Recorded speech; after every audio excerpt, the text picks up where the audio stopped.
मुश्किलें मुझ पे इतनी पड़ी कि आसा हो गई, लेकिन पाकिस्तानी क्रिकेट फ़ैन बनना बिल्कुल भी आसान नहीं है। कल जो हुआ वो पूरी दुनिया ने देखा, हमने भी देखा। हमें तो कल सुबह मालूम हो गया था कि क्या होने जा रहा है, लेकिन फिर भी पाकिस्तान का जो क्रिकेट फ़ैन है ना, वो एक आस, एक उम्मीद बना के रखता है, लेकिन वो आस और उम्मीद भी ख़त्म हो चुकी है। बांग्लादेश की तारीखी फ़तह, पाकिस्तान को तारीखी शिकस्त, वाइट वॉश नहीं, इसे बांग्ला वॉश कहें तो बेहतर होगा। पाकिस्तान को पहली बार टेस्ट में, सीरीज़ में वाइट वॉश कर दिया, तारीखी फतह हासिल कर ली। पाकिस्तान टीम के कप्तान शान मसूद ने कौम से माफ़ी तो मांगी और कहा कि जी मुश्किल हालात में इस तरह परफॉर्म नहीं कर सकते जिस तरह की ज़रूरत थी।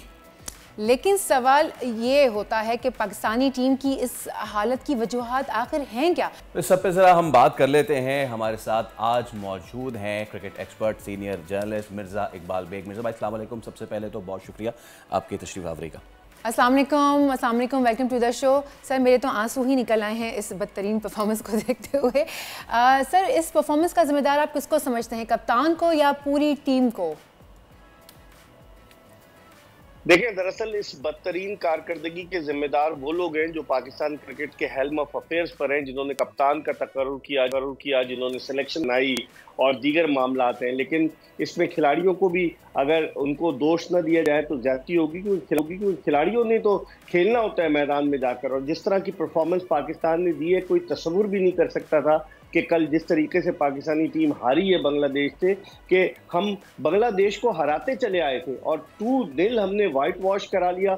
मेरे ख्याल में इसमें एक तो नाकिस कप्तानी, उसका भी दखल है, फिर दूसरे टीम में यूनिटी नजर नहीं आई, कि इत्तेहाद नजर नहीं आया। ऐसा लग रहा था कि लड़के अपने इनफरादी कारकर्दगी के लिए खेल रहे हैं। इंडिविजुअली कोई 30, 35, 50 रन किए और समझा कि अपनी जगह पक्की हो गई। तो बहुत सारे फैक्टर्स हैं सिवाय रिजवान के कि जिन्होंने सबसे ज़्यादा 294 रन बनाए, जो टॉप स्कोरर रहे पाकिस्तान के, क्या बल्कि दोनों टीमों की जानिब से। सऊद शकील ने कोई 1 सेंचुरी बनाई, लेकिन हर शोबे में हमें अच्छा ये बताएं कि शान मसूद ये कह रहे थे कि उन्हें शाहीन शाह अफरीदी की कमी जो है वो बहुत ज़्यादा महसूस हुई है। ये बताएं कि बैटर्स की अपनी परफॉर्मेंस कैसी थी और ये शाहीन की कमी वाला जो स्टेटमेंट है, इसको आप कैसे देखते हैं? देखिए, बात तो सही कर रहे हैं कप्तान शान मसूद कि आपका ना तजुर्बाकार बॉलिंग अटैक और किस तरीके से बांग्लादेशी बैट्समैन आप पर हावी हुए कि 26 रन पर 6 विकेटें गिर जाने के बाद 262 रन कर गए। ठीक है, शाहीन आफरीदी की कमी इसलिए शिद्दत से महसूस हुई कि इन्होंने शाहीन आफरीदी को लगता है कोई झटका दिया है, क्योंकि शाहीन आफरीदी जब इतवार को टेस्ट मैच खत्म हुआ गुज़िश्ता इतवार को, तो वो कराची आ गए थे, उनके यहाँ बेटे की पैदाइश थी, और फिर वो मंगल को दोबारा रावलपिंडी में उन्होंने टीम को ज्वाइन कर लिया और आप बुध को उन्होंने प्रैक्टिस भी की, और आप उनको ये कह रहे हैं कि आप आराम कर लें, फैमिली के साथ वक्त गुजारें। तो इसका मतलब है कहीं ना कहीं कोई गड़बड़ जरूर थी। और एक तो आपने शाहीन आफरीदी को वापस भेज दिया, दूसरे सोने पे सुहागा आपने नसीम शाह को भी अपनी टीम में शामिल नहीं किया, जो तकरीबन 140 किलोमीटर फी घंटे की रफ्तार से बॉलिंग करते, उनको भी आपने शामिल नहीं किया। ये वही नसीम शाह है जिन्होंने बांग्लादेश के खिलाफ हैट्रिक की थी रावलपिंडी में। तो बहुत सारे अवामिल थे। बॉलिंग आपकी ऐसी थी कि वेवर्ड बॉलिंग, आपके बरक्स जिस तरह से बांग्लादेशी बॉलर्स ने बॉलिंग की। बैटिंग आपकी ऐसी थी कि ऐसा लग रहा था कि खिलाड़ी जो है वो अपने इनफरादी उसके लिए खेल रहे हैं। अगर रिजवान का कैच ना ड्रॉप होता, बाबर आजम का कैच ड्रॉप हुआ, बेशुमार गलतियां हुई हैं पाकिस्तान से, और इन गलतियों का अगर अजाला नहीं हुआ तो आपको पता है कि 7 अक्टूबर से इंग्लैंड के खिलाफ जो टेस्ट सीरीज शुरू हो रही है, उस टेस्ट सीरीज में हमारे वाइट वॉश और ज्यादा बिल्कुल सही। वकार यूनुस साहब जो है वो कह रहे हैं कि बीमारी पुरानी हो तो ठीक होने में वक्त लगता है। क्या समझते हैं आप कि मैनेजमेंट की जो ये बीमारी है ये जड़ तक पहुंच गई है, और इसकी जो असल बीमारी है और वजूहात जो है वो क्या है? ये सब बयानात हैं और वो कहते हैं ना कि दिल के बहलाने को गालिब ये ख्याल अच्छा है। तो ये वही लोगों को तसल्ली देने के लिए कहा जा रहा है कि जड़ तक पहुंचना होगा और ये होगा और सर्जरी होगी और वो होगी। कुछ भी नहीं होना। पाकिस्तान क्रिकेट के आप डोमेस्टिक स्ट्रक्चर को बेहतर करें, पाकिस्तान क्रिकेट में आप मुस्तकिल मिजाजी लाएं, तो आप देखें पाकिस्तान क्रिकेट कैसे नहीं तरक्की की राहों की तरफ गामजन होती है। 18 जून 2017 को हम चैंपियंस ट्रॉफी जीते ना, और सरफराज की कप्तानी में कितनी T20 सीरीज पाकिस्तानी टीम ने जीती, नंबर 1 T20 टीम रही। लेकिन सरफराज को आपने अचानक हटा दिया। बाबर आजम को ले आए, 4 साल वो कप्तान रहे, फिर उनको अचानक हटा दिया। शाहीन शाह अफरीदी को ले आए और फिर अचानक 5 T20 के बाद शाहीन अफरीदी की भी छुट्टी कर दी, फिर बाबर आजम को ले आए। तो ये म्यूजिकल चेयर का जो गेम चल रहा है कप्तान,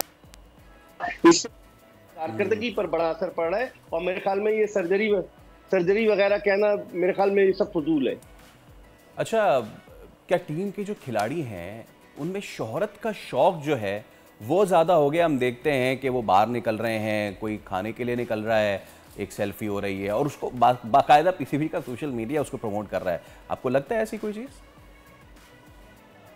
उस तरह से काफी नहीं होता, क्योंकि अब पैसों का चक्कर हो गया। अब लड़का खेलता है PSL, उसमें परफॉर्म करता है, वो पाकिस्तानी टीम में आता है और फिर दुनिया भर की लीग्स जो है वो उससे कॉन्ट्रैक्ट करती है अगर अच्छी वो कारकर्दगी दिखाता है पाकिस्तान की जानिब से, और करोड़ों रुपए का मुआहिदा होता है। तो अब लड़के जो हैं वो जो कन्वेंशनल क्रिकेट है, जो कि 5 रोजा क्रिकेट है, उसको बिल्कुल भूल गए और लॉन्गर वर्जन को बिल्कुल भूल गए। T20 खेलना शुरू हो गए और T20 से क्या होता है कि शॉर्टर वर्जन है, 4 ओवर्स कर दें, 20 ओवर्स तक फील्डिंग करनी है, बैटिंग करनी है, पैसे बहुत मिलते हैं। तो एक ये फैक्टर भी है। शोहरत तो ठीक है, मिलती है, जब खिलाड़ी अपनी कारकर्दगी के जरिए, अपनी मेहनत के जरिए आगे आता है तो यकीनन वो शोहरत का हकदार होता है। शोहरत के साथ साथ इज्जत, दौलत भी मिलती है खिलाड़ियों को। तो इनको इन तमाम चीज़ों पर गौर करना चाहिए। पाकिस्तान क्रिकेट बोर्ड आप देखें ना, जो सेंट्रल कॉन्ट्रैक्ट में जैसे बाबर आजम है, तकरीबन 50 लाख रुपए माह वो सेंट्रल कॉन्ट्रैक्ट में, और भी दीगर 4 खिलाड़ी हैं, शाहीन शाह अफरीदी भी शामिल है। बिल्कुल सर, ये भी बताएं क्या टीम में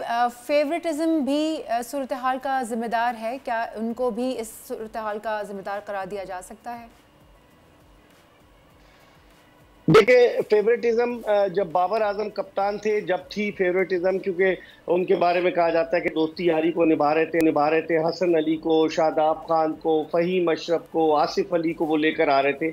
लेकिन इस टीम में तो चूंकि टेस्ट टीम थी, इसमें कोई फेवरेटिज्म नजर नहीं आया। अब देखते हैं कि सिलेक्शन कमेटी के ऊपर असल तो क्वेश्चन मार्क है ना। फैसल के सिलेक्शन कमेटी आपकी कैसी है?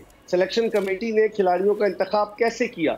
कोई चीफ सेलेक्टर ही नहीं था और सिलेक्शन कमेटी को तनख्वाह मिलती है माहाना, भारी मुआवजा मिलता है। ना कोई चीफ सेलेक्टर था, ना मुझे कप्तान नजर आ रहा था। बहुत शुक्रिया मिर्जा इकबाल बेग भाई, आप हमारे साथ मौजूद थे और बहुत ही तकलीफदेह सूरत हाल है। लेकिन अब इसके पीछे जो वजूहात हैं ना, मुहर्रिकात हैं, वो कहता है कि Rome was not built in a day, और रोम अगर गिरा भी तो वो भी एक दिन में नहीं गिरा था, उसके पीछे बहुत सारी चीज़ें और वजूहात होती हैं। तो अब कुछ बाज़गश्त हो रही है, मिर्ज़ा इकबाल बेग ने भी अपनी गुफ्तगू में कहा और बहुत सारे सोशल मीडिया प्लेटफॉर्म्स पे ये चीज़ें हो रही हैं कि कप्तानी से शायद हटाया जा सकता है। कल प्रेस कॉन्फ्रेंस में भी उन पे ताक के तनकीद के तीर बरसाए गए और कहा गया छोड़ रहे हैं आप कप्तानी। शान मसूद की मैं बात कर रहा हूँ। तो अंदर की खबर क्या है, सीनियर जर्नलिस्ट और स्पोर्ट्स एनालिस्ट हमारे साथ मौजूद है साजिद खान। अस्सलाम वालेकुम साजिद भाई, कैसे हैं आप? बहुत शुक्रिया फैसल, आपको, सोनिया को यकीनी तौर पर अस्सलाम वालेकुम। पूरी दुनिया में बोल्ड न्यूज़ देखने वालों का जो कहते हैं ना, आगे और छा गए। फैसल और सोनिया, आप आए और आप छा गए पूरी दुनिया में। जो आप लोगों ने शोहरत कमाई, जो इनपुट डाला ना इस मॉर्निंग शो का, दुनिया में तमाम पाकिस्तान में मॉर्निंग शो कर रहे हैं, सबको पीछे छोड़ दिया। जिस तरह हमने और आपने परसों बात की थी, वो प्ले हो गया पाकिस्तान की तारीख की। अगर बात की जाए फैसल, सोनिया, पाकिस्तान 1952 से टेस्ट मैच खेल रहा है। 2024 तारीख ये बताती है पाकिस्तान के सियाह तरीन दिन था कल। जो मैं ब्लैक शर्ट पहना हूँ, क्यों पहना हूँ? As a cricketer, as a coach, top level के क्रिकेटर मैंने प्रोड्यूस किए हैं, क्रिकेट खेली है। मगर दुख के साथ कहना पड़ता है, पाकिस्तान क्रिकेट टीम में गुरुबंदी है, डंके की चोट पे गुरुबंदी है, मैनेजमेंट फेल हो गई। क्या पाकिस्तान ड्रेस में क्या लड़ाई तो नहीं हुई थी? मेरी तो जरा कहते हैं कुछ दाल काला है, दाल काली है। बात सवाल ये पैदा होता है, आपने बड़ी प्यारी बात की फैसल, क्या रिजवान कप्तान बनने के ख्वाब देख रहे थे? रिजवान 172 रन बनाते हैं फैसल भाई, सोनिया वो बाहर चले जाते हैं। और जो रहीम जो है, मेरा ख्याल में 90 टेस्ट मैच खेले बांग्लादेश के, 190 रन बनाते हैं, वो तो बाहर नहीं जाते। सवाल ये पैदा होता है पाकिस्तान क्रिकेट टीम की अगर बात की जाए, मेरे ख्याल में इम्पोर्ट कहते हैं वसीम खान, एहसान मानी की दौर में। सरफराज अहमद जो पाकिस्तान टीम के मेरा शागिर्द है, 65 टेस्ट मैच खेले, तो 40 ODI खेले, 90 वनडे खेले और पाकिस्तान की तारीफ में उससे अच्छा कप्तान नहीं है। फैसलाबाद पाकिस्तान चैंपियन कप कराना जा रहा है और वही फैसलाबाद था। मुझे याद पड़ता है सरफराज अहमद को वसीम ने बोला आप पाकिस्तान का स्टेप डाउन कर दें, कप्तानी छोड़ दें। उसने कहा मैं कप्तानी नहीं छोड़ूंगा, आप मुझे खिलाते हैं, खिलाए नहीं खिलाते हैं। और पाकिस्तान क्रिकेट बोर्ड, वसीम खान जो इम्पोर्ट होके आते हैं, आज के मौजूदा चीफ सेलेक्टर हैं असद शफीक, तो उस सरफराज ने कप्तानी जो है, सिंध की कप्तानी असद शफीक से करार दे दी और खुद एज ए बैट्समैन खेला। तो ये बात सिंपल सी है। मैं मोहसिन नकवी साहब का बहुत बड़ा फैन हूँ। पाकिस्तान की हिस्ट्री में इस जैसा चेयरमैन नहीं आया, वजीर दाखिला आया पाकिस्तान क्रिकेट बोर्ड के चेयरमैन। क्या मोहसिन नकवी साहब बल्ला लेके खेल रहे हैं? मोहसिन नकवी साहब ने तो आपको तमाम चीजें दे दी हैं। साजिद भाई मसला यही है ना कि अब मुझे तो एक चीज समझ में नहीं आती, पाकिस्तान की क्रिकेट टीम में इस वक्त सिर्फ दो चीजें हैं, ओपनर्स भरमार और कप्तानों की भरमार। बाबर आजम भी कप्तान रहे, शान मसूद खुद कप्तान है, सैफी भाई खुद कप्तान रहे, एक कप्तान के शाहीन शाह अफरीदी भी रहे जो कि नाराज भी हैं। तो जरा अंदर की खबर दें कि कौन नाराज है, कौन बनना चाह रहा है, क्या शान मसूद को हटाया जा रहा है या नहीं हटाया जा रहा है? उनसे कल प्रेस कॉन्फ्रेंस में सवाल बहुत हुए। ये फैसल और सोनिया, ये मेरे हाथ में दो बॉल है, एक कोकोपुर है, ड्यूक। हाँ। ये दो बॉल है, आप व्हाइट बॉल की पाकिस्तान में व्हाइट बॉल सारी चीजें आप भूल जाएं फैसल। सोनिया अब जो है फैसलाबाद में दे चौके छक्के वनडे क्रिकेट हो रही है। वनडे क्रिकेट को अचार डालोगे भाई।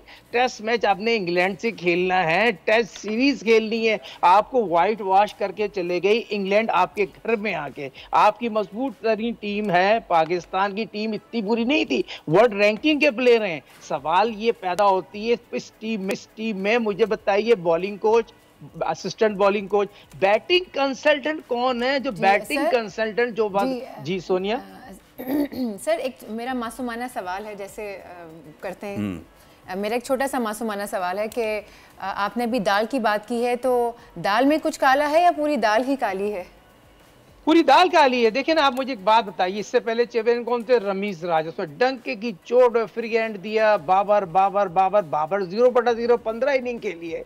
बाबर ने यकीनी तौर पर क्या करा पाकिस्तान क्रिकेट टीम के लिए? 4 साल कप्तान बने, उसमें जोशिया आ रही, गुरु बंदिया उरूज पे थी। आप मुझे बताइए शान मसूद को, फैसल सोनिया मुझे ईमानदारी से बताओ, शान मसूद को कप्तान किसने बनाया था? जका अशरफ ने बनाया था। जका अशरफ ने शान को कप्तान बनाया तो यकीनी तौर पर इन्होंने मोहसिन नकवी साहब ने तो नहीं बनाया ना। तो मोहसिन नकवी साहब के ऊपर सारा मद्दा डालने की वजह ही नहीं है। आप ये मुझे बताइए, शान को जका शरफ ने बनाया, बाबर को जका शरफ ने बनाया, मिसबाह उल हक सारी मर्ज की दवा दी, उसकी दौर पे बहुत ज्यादा स्ट्रॉन्ग थे। सवाल ये पैदा होता है, पाकिस्तान के वकार की बात की जाए, वकार तो पाकिस्तान टीम के हेड कोच गुजरे हैं, 4 दफा गुजरे, मिसबाह गुजरे। तो बात ये कि पाकिस्तान क्रिकेट टीम की जो बेड़ागर्क के 90 के दौर के जितने भी क्रिकेटर थे जो डिफरेंट चैनल पे बैठते हैं, वो अपना तजिया करते हैं, अपनी दुकान को चमचाते। किसी ने ग्राउंड में आके ये नहीं बताया, सिवाय वसीम अकरम जो पाकिस्तान क्रिकेट बोर्ड से दूर है, ग्रेटेस्ट साजिद भाई, अब सबके लबों पे अब यही सवाल होगा कि, और हम मुख्तसरन इस पे देखें, आपसे हाँ या ना मुझे चाहिए, आप नाम ना लें, बस सिर्फ ये बता दें, कप्तानी रहेगी नहीं रहेगी? नहीं रहेगी। इसका एक ही हल है, सोनिया फैसल सरफराज अहमद को इंग्लैंड के खिलाफ टेस्ट मैच का कप्तान बनाएं और उसको टीम दे दें। उसमें तमाम वो सलाहियतें इस टीम को, जो गिरती हुई टीम है, टीम टूट गई है, बिल्कुल एब्सोल्युटली। तो देखते हैं साजिद भाई कि फिर ये जो है ऊंट जो है वो किसी करवट बैठता भी है या नहीं बैठता, या फिर ऊंट की कुर्बानी करनी पड़ती है। बहुत शुक्रिया।